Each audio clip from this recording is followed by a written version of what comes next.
मागणी त्यांनी केली। दिशा सालेंचा प्रथमदर्शनी खूनच झालेला आहे आणि म्हणून ते प्रकरण आता खऱ्या अर्थानं दिशा सालेंच्या वडिलांवर जो दबाव होता तो स्वतः ते आज हायकोर्टात गेलेले आहेत।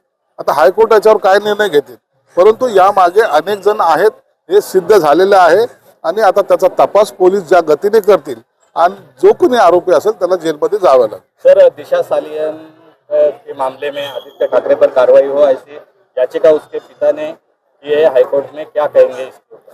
देखिए, दिशा सालियन का पहले भी थोड़ा जो मृत्यु हुआ वो संशयास्पद था। आज उसके पिताजी खुल के बाहर आए, वो बर्दाश्त नहीं कर पा रहे। 5 साल से वो बर्दाश्त करते थे। उन्होंने कहा है कि एक्स मेयर ने उनके ऊपर दबाव लाया था और उसकी वजह से मैं बोल नहीं पा रहा था।